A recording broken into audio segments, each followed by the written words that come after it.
Normalement, je dirais probablement. Mais je n'ai pas de réponse puisqu'il n'y a pas d'étude qui a été faite là-dessus en ce qui concerne la dopamine. En revanche, j'ai quelques expériences d'élèves avec le Parkinson. Dans les premières séances, la personne se comportait comme quelqu'un qui a du Parkinson, en criant, etc. Eh bien, au bout de 1-2 mois, il a fini par se calmer. C'était un petit peu compliqué parce que c'était dans une salle avec des élèves, entre guillemets, qui étaient en bonne santé. Et donc, il a fallu faire accepter cette personne dans le groupe pour qu'elle puisse exercer sans trop gêner le reste des participants. Mais ça a un effet, c'est très clair. Ce que disent les textes anciens, c'est que là où va l'esprit et la conscience, va l'énergie et vont les liquides organiques et le sang. Tout à fait, absolument. La différence de la perception occidentale et chinoise, c'est que en Occident, on a séparé l'esprit du corps, surtout en médecine, ce qui n'a pas été le cas en Asie, où c'est une même entité.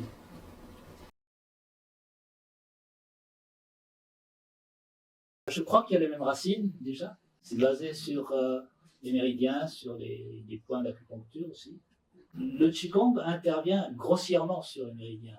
Ce ne sont pas des éléments déterminants.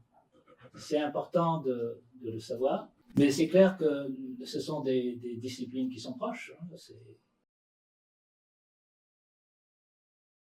On ne fait que ça. Quand on pratique le Qigong, on est systématiquement en train de travailler sur le nerf vague. En gros, sur le système parasympathique.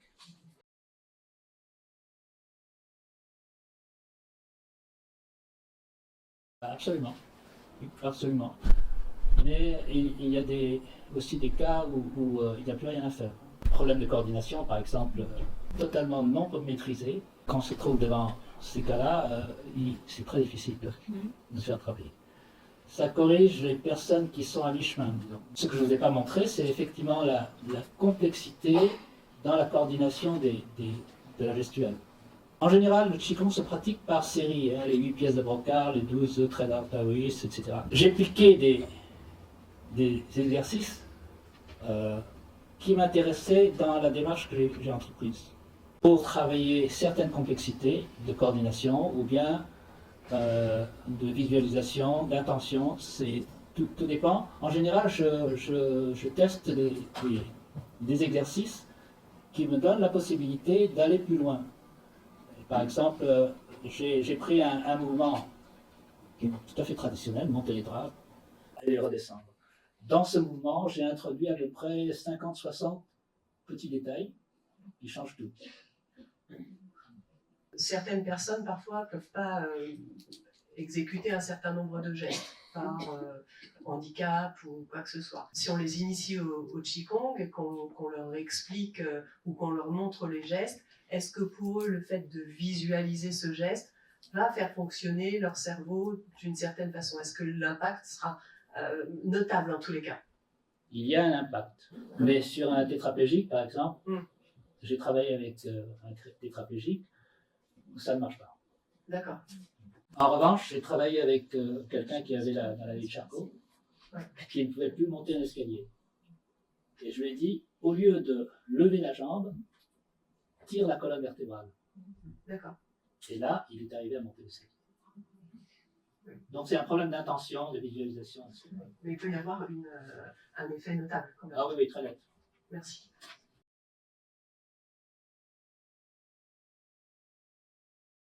Je suis entré à l'Institut Pasteur en 1956. Et j'ai travaillé 40 ans. Et j'ai fini par diriger le service de la rage, qui est le service qui était à l'origine de l'Institut Pasteur. Comme c'était un virus neurotrope, j'avais travaillé avec des gens de l'équipe de Changeux, parce qu'il y a des équipes en neurosciences. Parce que de formation, je ne suis pas du tout neurologue. Je suis virologiste, en fait, de formation.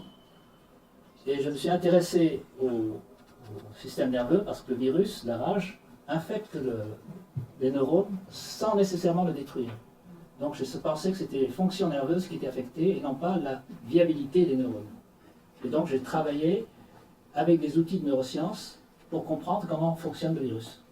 C'est comme ça que je suis passé aux neurosciences, sans avoir fait d'études de neurosciences, mais à un moment donné, je fréquentais les congrès de neurosciences plutôt que les congrès de virologie. Ce qui fait que en virologie, on ne me reconnaissait plus. Et en neurosciences, comme je n'avais pas un patron, il faut toujours avoir un patron, hein, eh bien, j'avais pas de patron, et donc j'étais ignoré par les virologistes et ignoré par les neuroscientifiques. C'était un moment très difficile.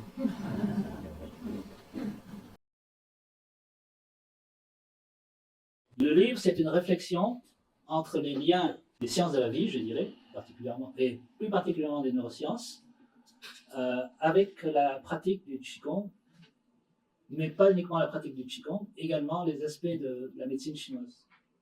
J'ai pris le Qigong parce que je pratique le Qigong, je ne suis pas médecin de médecine chinoise, mais c'est aussi basé sur les interfaces possibles entre les neurosciences et la pratique.